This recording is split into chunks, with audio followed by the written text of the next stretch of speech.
switched threads here to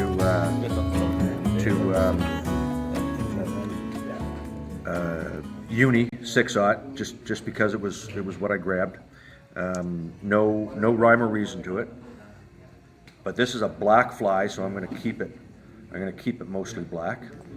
Sorry, what's this one called? It was most commonly referred to as a moose mane. And again, it's a very simple, low water pattern. I'm going to use the gold side now, so I've tied it with the silver out, and I'm going to wrap. One thing that you'll see that one commonality with Atlantic salmon flies is guys are often using jungle cock for their eyes. And jungle cock right now is, I don't know how expensive hen's teeth are, but even these ones don't have a lot of, no, I can't see any jungle cock on these, but most of you are familiar with jungle cock, the little eyes. And again, it was just an aesthetic thing. The fish they're not keying in on eyes, they're not predatory, but it looked nice. But I don't have any jungle cock. You can get some synthetic stuff. If you were looking to tie a fly and frame it, then perhaps you may want to use some jungle cock. But this is just black uni floss.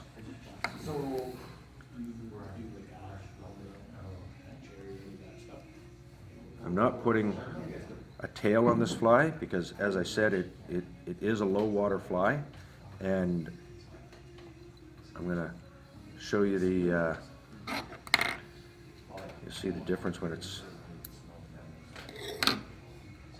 done.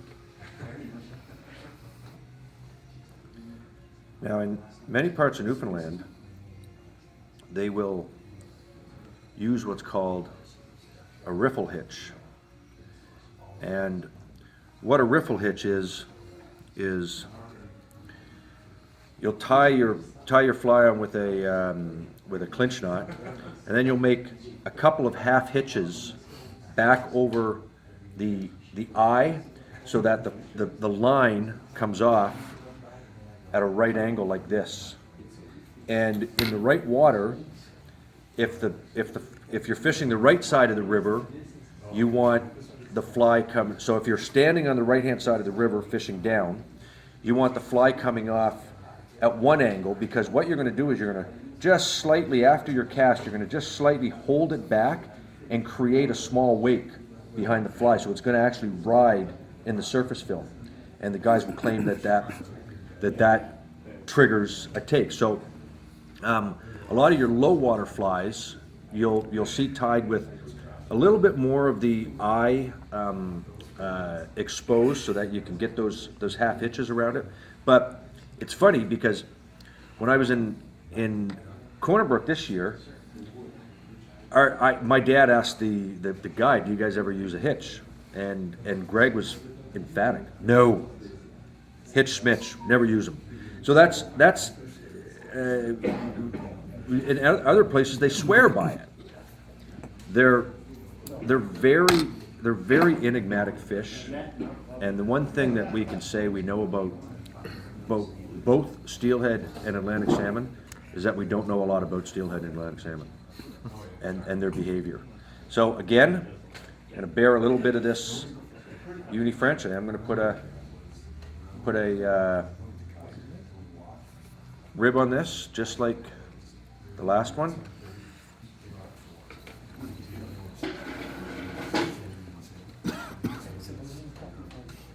And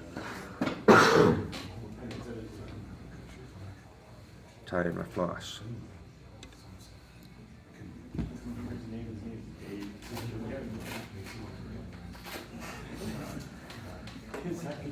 The other very cool thing, and probably the most addicting thing about Atlantic salmon fishing is it's very visual. You get to see a lot of the action. You get to see the fish take. In Newfoundland, you can't even use sink tips. So you're relegated to the top 6 inches of the surface film. When a 20-pound fish moves to a fly that's only 3 or 4 inches under the surface, you're going to see it, and that is unfriggin' believable. It's and especially when they don't take it, when they just come up behind it and sort of ride with it for a second, it's just the coolest thing that you can do fishing. So again, I'm gonna make a full turn around and then start my wraps forward. I want these again nice and even. I'm only gonna get about 4 out of this, but and then they always want to finish the material off on the bottom, so it's not building it up on the head. So now, if I was to take this reasonably bulky French tinsel and finish it off on the top, it's going to provide a ridge, if you will, on the top of the hook that my hair is then going to sort of flop around and become unruly, and it may cause it to fall off the side of the fly rather than stand up like this. And it probably won't make a hill of beans difference to the fish. But again, if your buddy opens up your box after you've tied a dozen flies and looks at them and say, boy, they look like shit, you don't want that. He's going to say that anyway. He's going to say that anyway. So again, I like to finish that off on the bottom, and I'm going to lock that in there fairly tight, and then trim. Save that for later, like a good Scotsman. No, you're not using the typical salmon hook here, are you? With Yep. Yep, it's just smaller. Okay. It's the same SL73. Well, the old, it's the 36-890 is that the Mustad sort of classic salmon hook. There's variations of it. Some guys will call it an Alec Jackson style hook. Typically, it has and some of them, depending on who you buy from, some of them will be a little different. They'll have a more progressive bend. The shank will the entire shank will have a bit of a bend to it. It all depends on your preference. When I'm dressing salmon flies to fish, I don't give a hoot. So moose, you ever wonder why guys are, for any hunters in the room, why guys are so adamant about using big caliber weapons for moose? Look at the thickness of the hide on that thing. That's over 1/8 of an inch thick. That takes a bullet, doesn't it, Randy? Or a really sharp arrow. Or a really sharp arrow, yeah. So this is moose mane, and moose mane isn't like I forgot something. Moose mane isn't like deer hair in that it flares tremendously. Where are my feathers? I would normally put a yellow throat on this, but I'm going to put a red one on because, as I said, it's not a big deal. I'm going to take these off. This is a fairly nice saddle hackle. I'm going to take these off at a right angle and sort of hold them down so that it's coming off the quill at a right angle, and then I'm just going to pop off as many as I want. And now the tips, when I reorient those, the tips are going to be nice and even for the most part. There's a broken one there, but so this is called a throat. Terribly long. I'm just going to take it to about halfway to the shank. A little more than halfway, looks good to me. And soft loop. And that's it. I like the way that stood out. You can see it. Just got lucky. That happens. And I'll trim off my excess. And now this moose mane is, in fact, very uneven. I guess it's just the nature of the beast. When I cut that off, you can see how uneven they are. So I'm going to stack those, pull out any guard hairs. Fine. Wonderful. Thank you. You can see it from here, easier.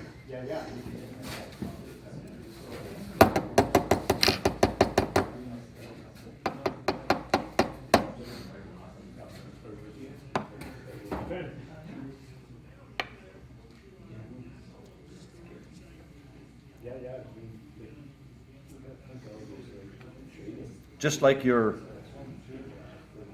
caddis, elk hair caddis, that's all I'm doing with this. But you'll see it's not gonna flare like an elk hair caddis.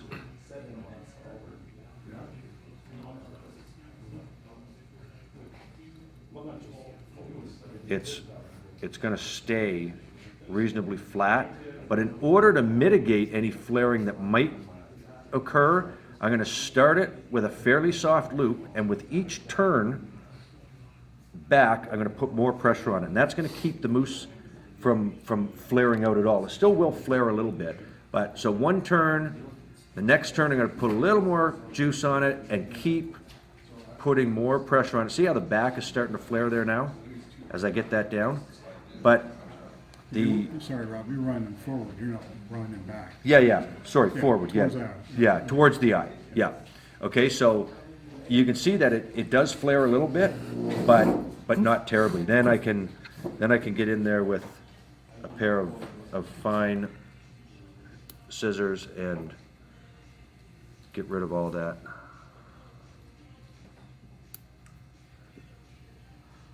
Ugly stuff. Now, I only do this because I want you all to know that even semi-professional tires are human. I did crowd that eye a little bit. You can see I went, I don't know, a 64th of an inch more forward than I wanted to, but I can hide that with a few turns of thread.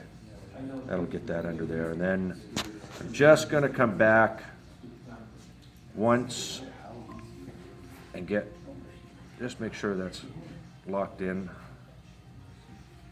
and then I'll whip finish it. And even, you have to admit, even the simplest Atlantic salmon flies are still kind of elegant, more elegant than our trout flies. Would you agree? Just with the ribs and.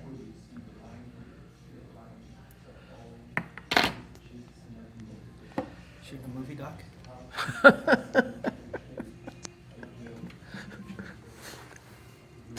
Now, I could go back, if I wanted to, if I was really fussy, after I put this light, or this thin material on, this thin head cement on, let it dry, I could go back and put a glossy coat on them. That one, you can see how that really does suck into the thread, so there's not much of a coat on that. And if you were being really picky, you might want to go back and put a glossy coat on it. Pull but that up, Robert? the fish don't.